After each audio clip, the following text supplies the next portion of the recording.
Ryan Coogler, you're one of the finest and most talented directors in Hollywood right now. Plus, you have two Michael B. Jordans and vampires. That's a spicy combination.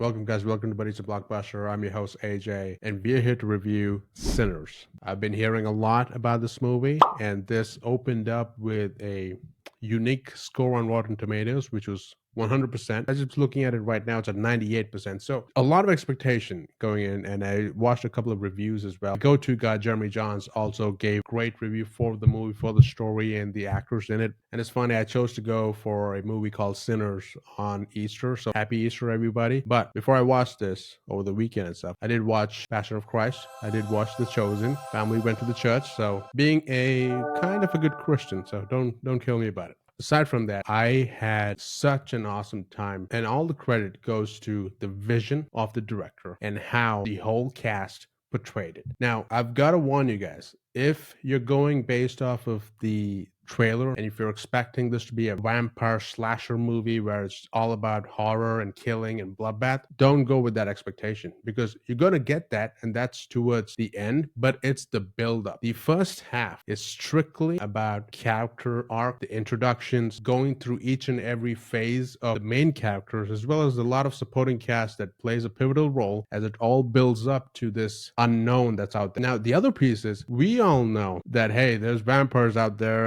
it's going to happen, right? But in the movie, it's portrayed as everything's normal. There's nothing crazy going out. There's no apocalyptic kind of world where you have like vampires, ghosts, and stuff like that roaming around. No, it's just a normal world back in the day, and things start to pop off with the build, which I don't want to spoil much on how this has transpired. Kudos to the cast. Michael B. Jordan, yeah, of course he's going to steal the show, but you have two of them, Smoke and Stack. Although they have a lot of kind of similarities because they're twin brothers, but their personality is kind of different as well. Like, you have one, the fun going, no care attitude and stuff like that, and the other one is more serious, just want to get shit done. But both of them are badasses. And if you hurt either one of them, you're going to get an ass whooping.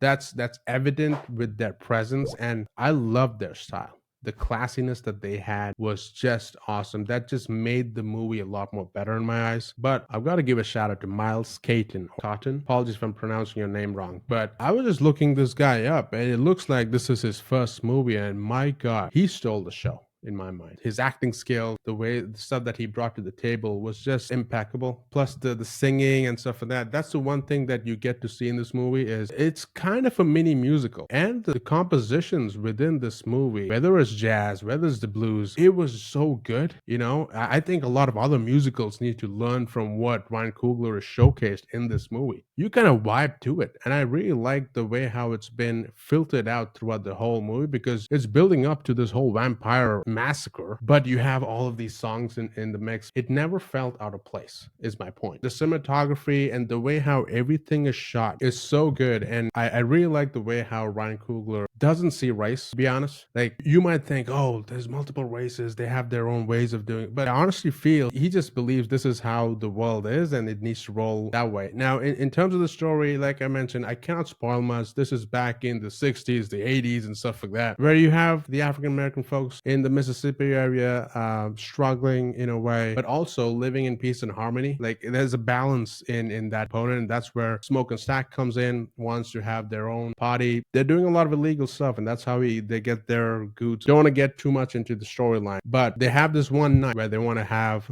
a blast, and they purchase this land. They want to make an impression and gather a lot of folks, and while gathering all those components, they showcase the lives of each and every character, which is like done in the best way. And then in the background, you're seeing a lot of weird stuff happening, and it builds towards the second half being, yeah, you have the vampire fest, you have the, I wouldn't say a lot of jump scares, because I was waiting for that, or maybe I'm a scaredy cat and stuff. I was just like, I'm gonna freak out, right? But it wasn't that bad, but it was more of, I know there's vampires out there and they're gonna come right now, but the fact that the people in the movie didn't know, that feeling as a moviegoer was just great. And that's what the director brings to the table. The other shout out, like I mentioned, everybody in the cast did a great job, but HaileeSteinfeld, she was there. She did an awesome job as well. Delroy Lindo, any movie that he is there, he always brings a unique perspective, and I just love the guy. His humor, his presence was just perfect. As and when the vampires come in, it's a different notion of how you're kept on edge, because they do a good job in making you feel like, okay,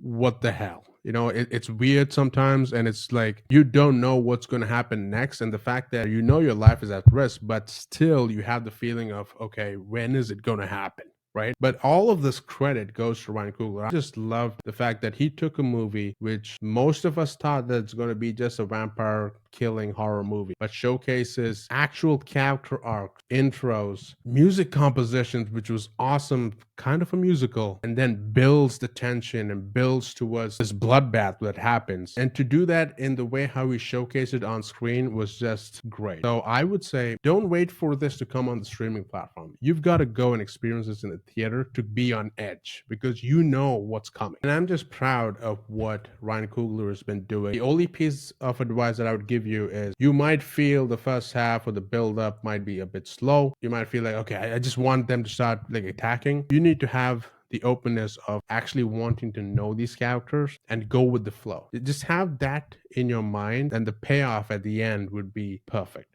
So based on all of that, in my mind, Sinners is definitely an AJ Capra. So guys, for the folks who watched Sinners, what did you guys think about it? Did you guys have the same feeling as myself, or you just felt bored in the whole build-up? Let me know in the comments, and as always guys, be sure to like, subscribe, and share.